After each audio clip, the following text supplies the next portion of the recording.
So guys, welcome to the second webinar of JCU Athletics Department. We have a few people connected already, so it's actually good. And today we're gonna go through a general presentation of what exercise mean and a different terminology. And then we're gonna go to the core strength and stability. So let's see the basic of what does it mean when we work out. So the different types of contractions that we can do with our muscles. So eccentric, concentric, and isometric. What does it mean? So when we do any kind of movement, we're actually doing one of these three all the time. So for example, in this case, we have a picture of biceps curl. So we're lifting away with our biceps. For example, we do a concentric movement when we bring the weight towards our shoulder. So in that case, the muscle contraction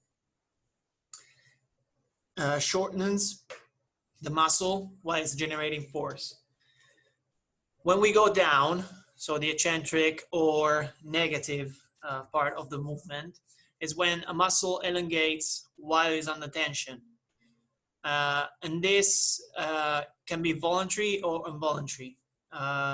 Usually when we do, for example, in this case, when we just elongate the arm, so we extend the arm down, the biceps just get longer, so elongates.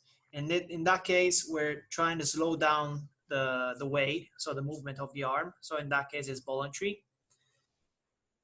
And that's the eccentric movement. And then we have an isometric movement. For example, when we do a wall sit, for example, if we sit with our legs in a squat position with our back on the wall, that's isometric. So the muscle are generating force, but we're basically not moving.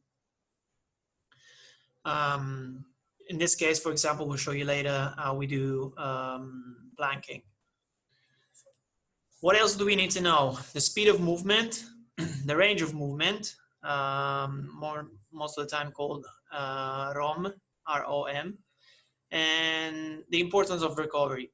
Speed of movement, why? Because anything we do when we work out, depending on the weight and the speed, what we do in a movement, changes what we actually train in. So we can go from a power to speed to actual strength. So if we want to do like power and speed, we can't use a lot of weight. So we usually use 20 to 30% of the maximum weight that we can do in a movement. But we try to do as fast as we can. If we want to increase strength, we can use up to 100% if we do it concentric, eccentric, or isometric. The good thing is that if we do eccentric movements, for example, the one that we showed you before, so when a muscle elongates while under tension, we can put up to 120, 150% of the 1 RM, one maximum repetition. Why? Because the muscles are stronger doing the eccentric movement. So for example, if we do a squat, an assisted squat, we can put up to 120% of what we actually can lift one repetition. And then we have the recovery, that it's related to the modality of training. So if we train with a lot of weights 5 times a week, maybe our recovery could be just a day off. Or it can be a day of stretching, or it can be a day of walking. So it depends on what you actually do during your active days. You always have to remember that the recovery is actually important to then have the results you're working for. So for the range of movement, obviously in a physiological range, we have to think about this as a way to teach our nerve system to work with the muscles. So to make it simple, a big range of movement can mean instability. So for example, we did last week for the shoulder. It has a high, big range of movement, but it's very unstable. So we need to work on our muscle to actually work within those physiological range with a lot of strength. If we have an injury on, for example, on a muscle or on a joint, we will lose proprioception and we will have poor control.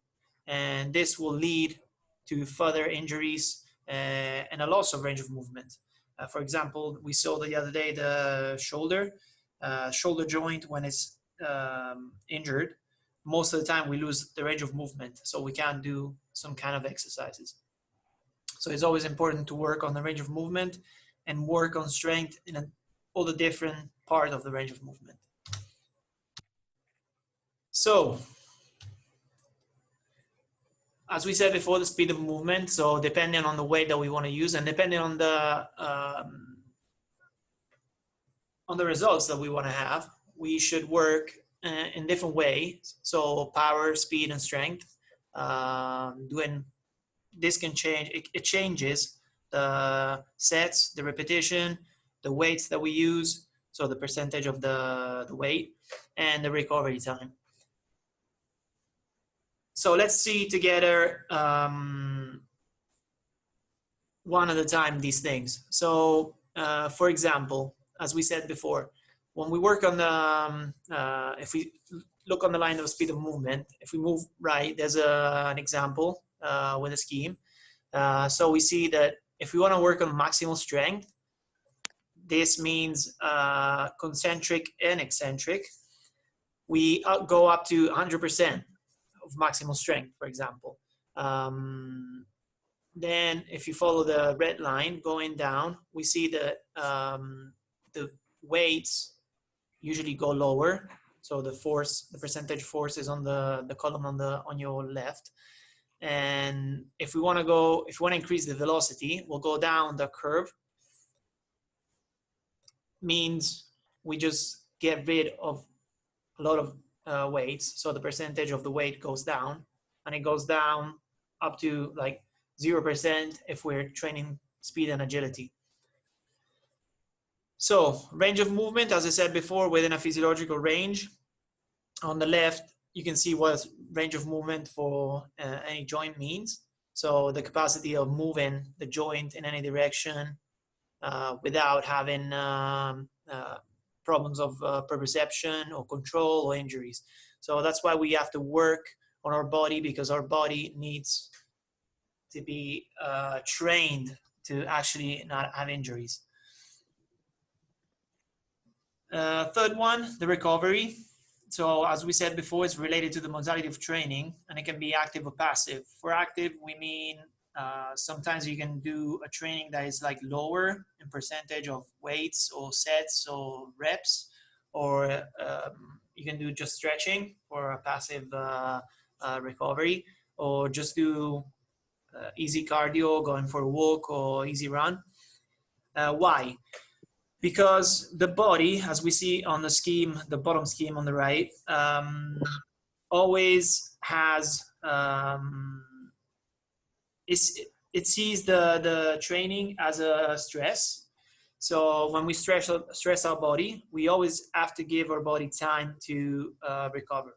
Why? Because from a biological state before the stimulus, so before the stress, our body, what we can call fatigue, for example, just sets a state that is like very lower to the one we started from.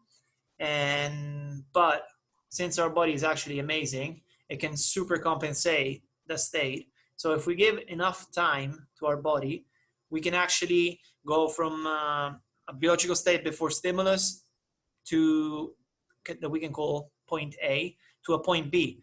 The only thing is that we have to actually think about recovery as a good thing, but we don't have to over exaggerate with the recovery, because the body slowly will set the same state that it was before the stimulus. So we have to work out, keep working on our recovery too, make the recovery active or passive, depending on the type of training we're doing. But we have to give time to the body to recover, but not too much, because we're going to lose the effects of the training. So when you start in working out, if you don't know your body, you don't know how many days you need or whatever, just always ask a coach help. So the different kinds of contractions we see, why are they important? I told you before that our muscles are stronger when we do eccentric movements. For example, we can lift, as I wrote here, heavier weights. In fact, if, for example, for an exercise like squat, you can squat 80 kilos as a maximum repetition. So you can lift 80 kilos for one time. You can probably do an eccentric movement, so only the squat going down, so eccentric, with the 110, 120 kilos. Even if you don't think about that, but you can actually do that. If you're assisted by people with this kind of training, you can increase your strength a lot just by doing eccentric movements. Why is it important to do eccentric movement?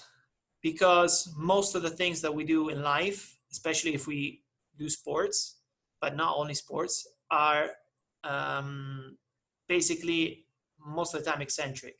When we walk, for example, when we drop something, when we are falling down, we usually use our eccentric strength to stop from falling, for example. If we are running and we have to slow down, so stop and change direction, that's a lot of eccentric strength that we need to put in our movements.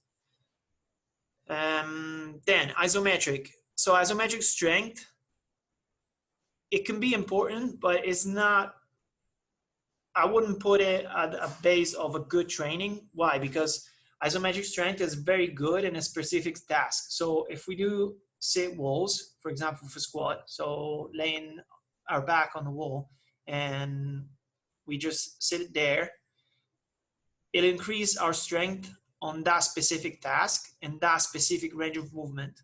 So we're basically not going to need it a lot. So if you do an isometric strength training, you could probably do it, but you have to do it in all the range of movement of the same exercise. And that could be like a good way to train.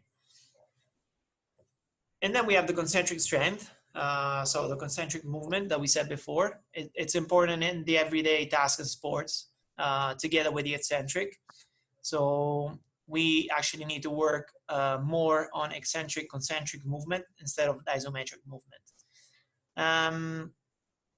As we can see on the scheme here, this red line that follows the eccentric square, it's like the muscle force is like 150%, and it goes all the way to the isometric. And on the isometric, it just goes down to the concentric. So the speed, you can see on the bottom, the contract velocity, the speed increases with the less weight we have. So with less muscle force we can produce. So let's get to the core of the presentation. Let's talk about the core, the muscle of the core. A lot of people don't know what core is. Every time we talk about core, they probably think about abs. But there's a lot of stuff that we need to know about the core. For example, the abs, we can have different ones. I've just put on this scheme 4 of the main ones. And then we have to think about the back. So, for example, the quadratus lumborum, multifidus and erector spinae. These are the muscles that actually keep our back straight. And these are muscles that we need to work on.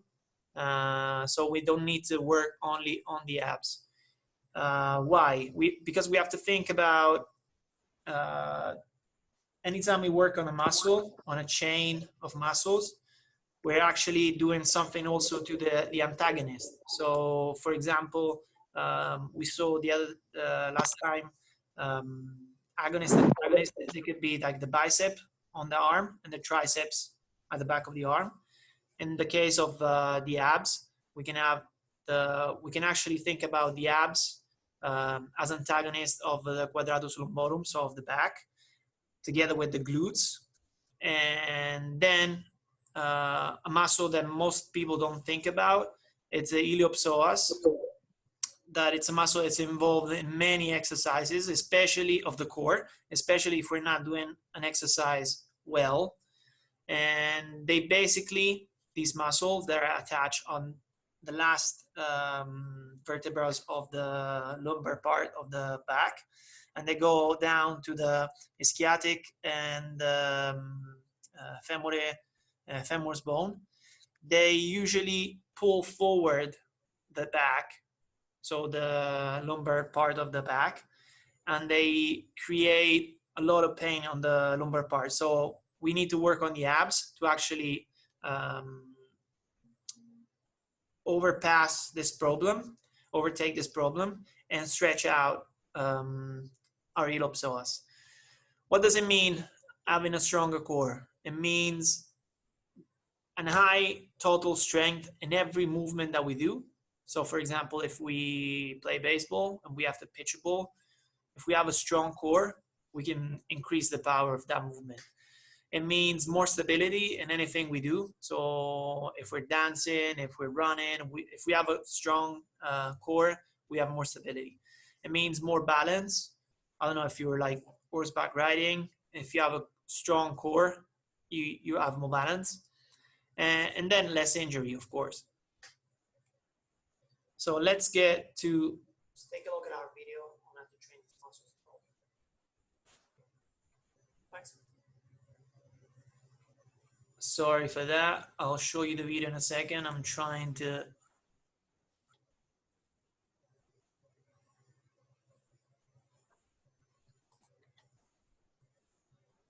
Okay.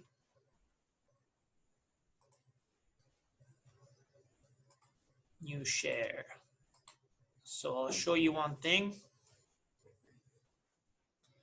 For example, Max, can you see the video? Max? Yes, of course. To play the video, right? Yeah. Yeah, ce l'hai il video? Mm-hmm. So in this video, we can see, I'm gonna show you again the movement. Look at the movement of the pelvis, so the hips. In this case, when I push the hips back, we're basically tightening up the iliopsoas and the glutes and the lumbar part of the back, but we're elongating the abs. So if we go forward like this with the hips, we're tightening up our abs. So we're working on the actual core, front core. Let's see some basics exercises. So this one, for example, it's a pretty basic exercise. Every time we work on our abs, we have to think about two things. So we have to keep our belly in. Why? Because in that way, before we do any movement for the abs, we're actually activating the abs, the transversus and the obliqui. So in that way, we can activate all the abs before starting. And so it's basically thinking about when we have to pour a pair of very tight jeans and we have to close that button, we have to do that movement just before starting the exercise and try to keep that way all the way. Breathing in when we extended the abs and breathe out when we actually contracting the abs. So this is a pretty basic exercise.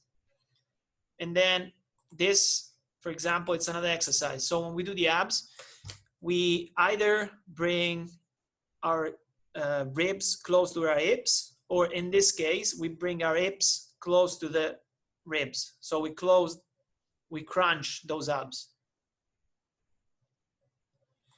One thing you have to remember, I'll show you again this bit of the video. You only have to lift your hips and don't let those legs go all the way down. Why? Because if they go all the way down, you're working basically on the recto femoralis, so the leg, basically, and on the iliopsoas. And you're gonna stress a lot your lower back when you do that, because the iliopsoas will pull forward your lumbar spine. So this is another exercise to increase a bit of weight on the upper body. And then we have sit-ups.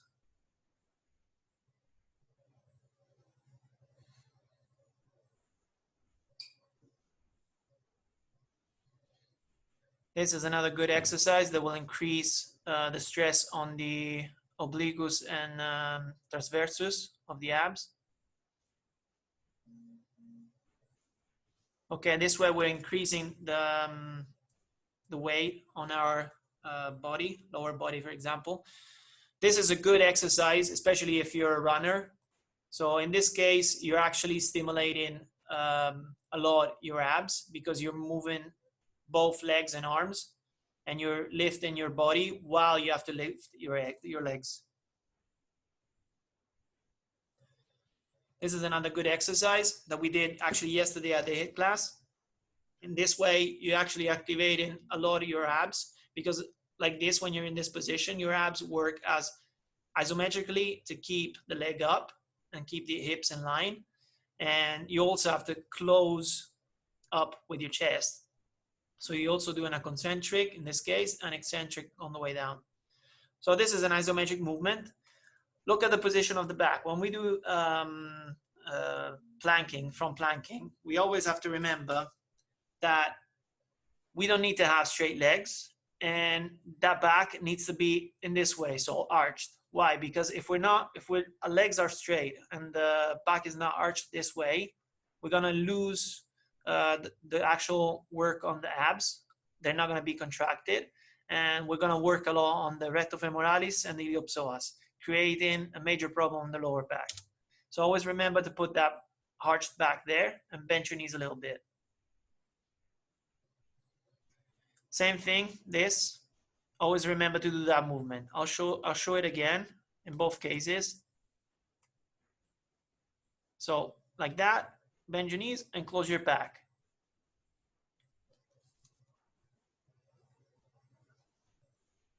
Same thing, close your knees, bend your knees, sorry, and close your back. Okay, this is start planking. This is a very difficult way of planking. Then we have the side planking.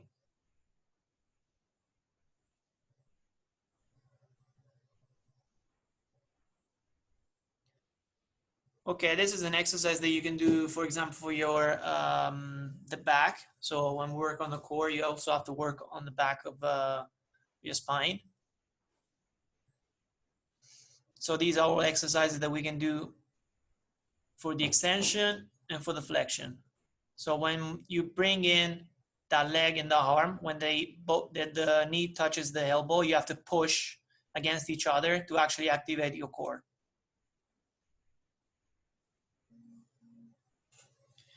As this is a Superman, we saw this during the HIIT classes, that you can do it isometrically or just moving, bending your arms, perfect.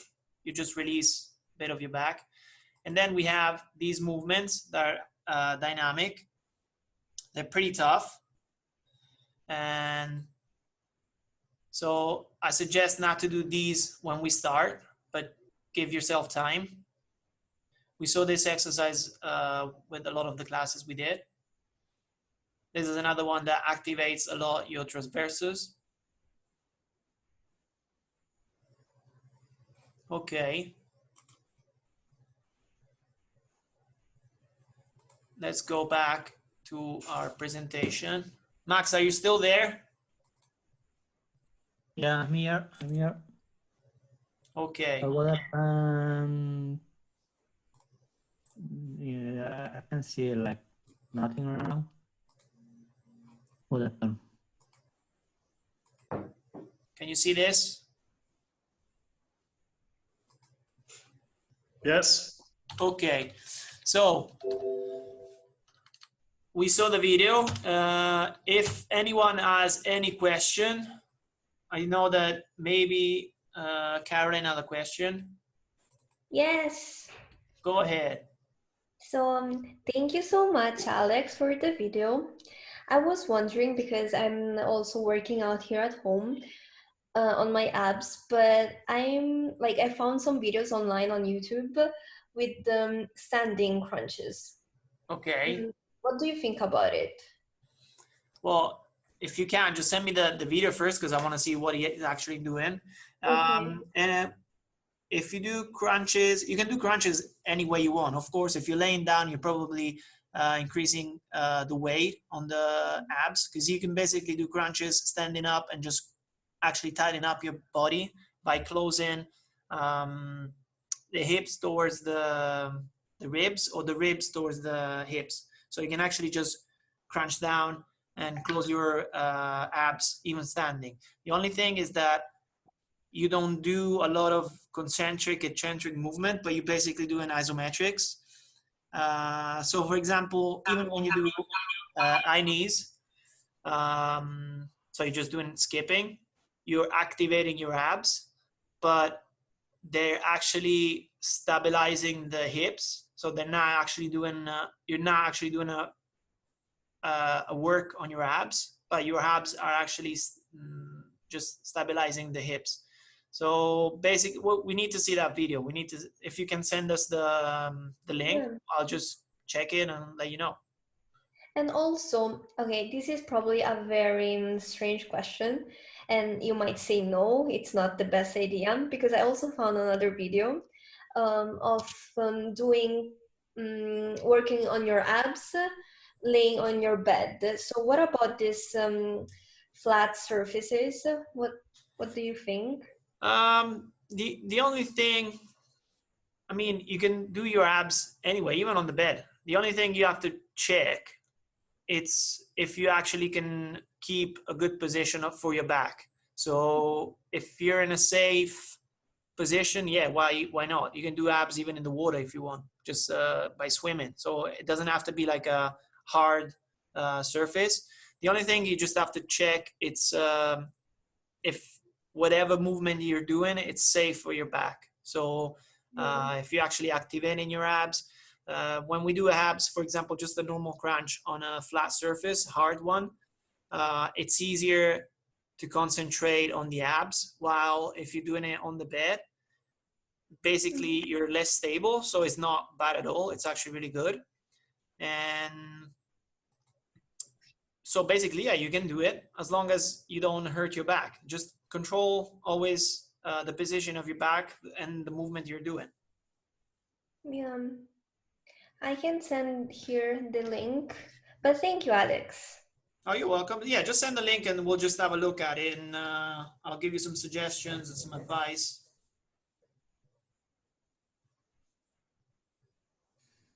You still there? She's doing Caroline? up. Yes, She's yes. doing up. Okay. So if you have any other question, let me know. If not, I'll just let you go. Yeah, I have a question. Go ahead. So what's your name? do you think it's better to focus our trainings on abs exercises if we want to work on our core, or to do exercises that involves at the same time more muscles? Like, I don't know, Wait. I didn't hear anything. Start again. Okay, Me too. I'll try again. Can you hear me? I now can hear you. What's your name? Can you hear me now? Yes. Okay, so the question is, do you think it's better to focus on abs exercises, or if you want to work on core, or it's better to work with exercises that involve more muscles, but also core, like, I don't know, overhead squats, or something that can involve more posture muscle together. Okay. So the best thing to do, can you hear me? Yes. Okay, the best thing to do is always do an exercise like most of the things that we do with functional training. So do anything that involves more muscles, because we need to gain strength on that kind of movements. But if you have a deficit in any part of your body. For example, if we do an overhead squat and we see that we can't cope with the movement because we lose the position of our hips when we go down and up, maybe we should focus on analytic exercises to gain strength on some parts of the body. For example, the abs here in this case. But usually it's always better if you concentrate on doing movement that are more functional, more complete. So like an overhead squat is probably a lot better than just doing crunches for your abs. I agree. And of course, when we do the classes, for example, for the HIIT, most of the people don't have weights and other stuff at home. So we concentrate on different things, basically just keep going, just to increase the heart rate and try to burn calories. But if we can do like basic multi-articular complete movement, it's always better. Okay, thank you. You're welcome. Alex, I sent in the chat the 2 videos that I was talking about. The first one is the standing crunches. I don't know if you can see it. If you go to the... Let me see. It's on group chat. Okay, I'm gonna, oh, it says it's unavailable for me. Mm-hmm. I don't know why. Let me see this other video. The other one is my daily routine, so my daily workout. Is it a girl with the black hair? No. No. Oh, okay. Sorry, that's an ad then. Let me see. Okay, wait. The video is coming. I'm gonna share it so everybody can see it. Just let me know if you can see it. Mm-hmm. Yeah, this one. We can watch it all because it's 11 minutes, but we're gonna go through it quite fast. Okay, yeah, this is what I was telling you before. This is like high knees, but you do one knee at a time and you try to crunch down the abs. So bringing your ribs close to the hips, try to squeeze the abs. Same thing here. It's basically the same movement. She just turns the body, so it activates more the oblique and the transversus.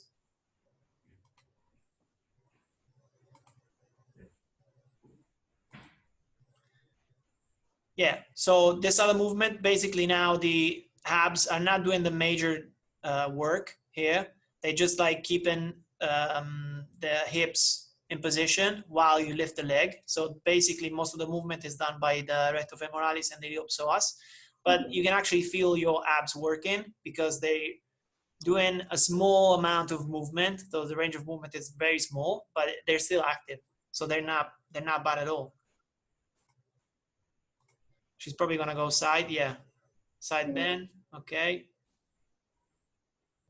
This is also a good movement for your oblique and transversus, but you're basically doing a lot of stretching when you go down, and there's not a lot of concentric strength there. You're not actually contracting a lot of your transversus. I saw many times in the gym doing this exercise with 2 dumbbells, one on each hand. Yeah, you can do it one on each side. I mean together. Yeah, at the same time. Same time you go up and down. Yeah. 1 or 2 dumbbells. Basically, because if you have the dumbbell only on one side, on the arm that is down, you're basically doing a lot of eccentric force and then concentric, so it's actually good. But you can do both sides at the time. The only thing I suggest is that don't put too much weight on this kind of movement because it will increase the width of your body. So you'll like get thicker on the obliques and transversus. So this is the knees I was telling you before. The core here is working a lot. That's why yesterday at the class, I decided to do abs and high knees together because you're actually doing a complete work on the abs. Okay, so she's extending the transversus and the obliquus and then lifting. So she's doing a range of movement that here it's bigger for the obliques and transversus. So it activates more and it gives more stress to the muscle before lifting the leg. She's going back to the high knees. Very And then slow. start again. Okay, perfect. And then she started. Yeah, these movements are actually good. They're not analytics, so they're actually better. They're not focused only on the abs, but they're really good. If you, for example, do a series of crunches, normal crunches before doing one of these, it's even better. It's actually really good for your abs. Okay, thank you. What about the second video? Because probably it's more about dancing, but do you think it can help my core? Let me check where the video is. Give me 1 second. Okay, the chat is here. Is it the second one? You said this is my daily workout? Yes. Okay, wait. Let me share this one. Is it called 20-minute dance cardio? Yeah. Okay. Can you see it? Yes. Okay, 2 seconds. 1. Let's go. The fingertips, let's reach it through. Reach. And open it up and push it away. So yeah, for example, this kind of movement that she's doing, look at, so. Let's do it. Back your belly button to your spine, relaxing your shoulders. We have Did you hear what she said? That you attach your belly button to your spine. So that means you have to do that thing that I said before. You have to think about when you put a pair of triceps that are very tight. So you have to keep your belly in as much as you can every time you do anything for your abs. In this case, she's doing like mobility for the first exercise, but you're basically like doing movement here because you're working on your obliques and transversus. And when she goes like this back and forth, if you can see her hips are going, are rotating back and forth. So you're actually activating the abs in this case. So this is basically mainly like an activation for the abs. So if you work out as she says, so keeping your belly button close to your back, to your spine, you're basically working on your abs every second, every time you do something. Even basically when you're cooking or when you're dancing, if you sit down and keep your belly in, you're activating your abs, and that's good work for your abs too. Thank you. You're welcome. I mean, this is a good routine because you're actually doing functional movement most of the time, and you're keeping your body in movement for like 20 minutes. So it's actually really good. Keep doing it. Just remember to keep the belly in. So belly button close to your spine. Perfect. Any other question? Yes. One Go more. Listen, so if you're working with analytic exercises, so different kind of muscles in different time, how do you manage the workload on opposite muscles like lower back muscles and abs, or squat, or glutes and psoas and yeah. Yeah, well, you have to know your body a little bit or you need to have someone that knows what he's doing. So sometimes you can see, like basically watching a person doing an exercise or just standing, you can see if our abs are too tight or if they're not strong enough, because you can see the position of the hips even when they're standing up or when they do exercises. You always have to, and think about when you work out or after the workout or after you've been sitting or after you get up, where does it hurt more? So if you have like lower back pain, for example, maybe you're too tight on the glutes and on the iliopsoas. So you maybe, and this is usually what happens. So a lot of people have pain on the lower back because their psoas is stronger than the abs and their quadriceps is stronger than the hamstrings. So basically the hip rotates and shifts front. So basically we rotate and we just push our butt out, creating a lot of problems on the lower back. So we basically have to work on our core just to change the position of our hips. So working on our core means working on our abs, working on our hamstrings, just to turn those hips and have less problems. You just have to, you need to know your body.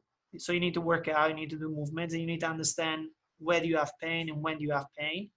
And if you have like a coach or a personal trainer that can help you, like a good one can see if you're doing a movement well or not, if you need some kind of exercises or not. And especially when you do complex movements, for example, you said the overhead squat, you need to have a very strong core just to avoid, and shoulders, of course, just to avoid any kind of problem on the lower back. So basically, most of the people work out without having support of an actual specialist, so a personal trainer that actually studied these kind of things. So I suggest before starting anything, just ask advice and ask someone that knows what you need to do, because it doesn't take much to get injured. Okay. Thank you. You're welcome. Who is this guy with a lot of specific questions? He's a good one. He knows what he's talking about. I think we studied at the same university, right? Okay. So, other questions?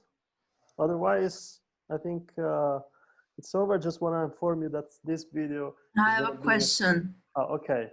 Yeah, sorry. All right. No, Flavia. it's because I was doing some other stuff at the same time, so I was not well focused. But I have a question about the psoas. So I happen to have the psoas inflamed. I don't know if that's the way you say it. Okay. So my question is, what am I supposed to do with that? Like, how can I recover? Well, depends. Is it does it have inflammation now? Not now, but it happens frequently, especially if I'm working out every day, both at the gym and after the gym I go to swim. So I basically do a double workout daily. Well, yeah, you have to check a different thing. So does it hurt only after training, or does it hurt during training? Does it hurt when it's like under stress or not, for example?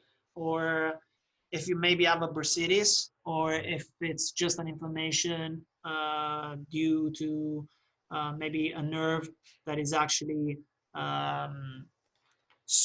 like squished inside the muscle. So for example, if your iliopsoas is too tight, you can have problems on your lower back or on your actual muscle because it's too tight and the nerve can't work properly, or maybe you have less circulation, blood circulation. So working, for example, on stretching that muscle or do an eccentric movement for that muscle could help and alleviate the pain, because you're actually working to relax your muscle when you do stretching. But you have to check where the pain comes from. So if it's the actual muscle that has pain for different reasons, or if the pain comes from, for example, the spine, or if you have a bursitis in any part of the muscle. So the bursitis, usually it's pretty close to a joint or between two muscles, because they separate basically the muscles, or two tendons. So you need to see different things. But until you don't have like an idea of what you have, basically maybe working on stretching, it could be a solution. But then you need to see if maybe you have a core muscle, or you have a small, overstretched your muscle. So there's things you need to check before actually doing something. Okay. No, the good thing is that I'm not swimming right now, so That's not good, but no, I mean it's good in the sense that I don't stress too much, you know. okay. Well, one thing is that when you work on your core, try to activate the core and try not to use the ellipsoas. So basically, if you want to work on your core for now, if you know that you have pain on the ellipsoas, don't do planking. Like from planking, just leave it for now. Do everything you do, just do it with your legs closed. So you'll bend your knees, laying down with your feet pretty close to your butt. Maybe just sit in front of the wall so you actually deactivate the ellipsoas, or just lift your legs. Try not to activate your psoas for now. Okay. You can place your feet on a chair. Also, yes. Okay. Thank you. You're welcome. You're welcome. Thanks, Marco. Guys, thank you so much. I just have to go, but thank you again.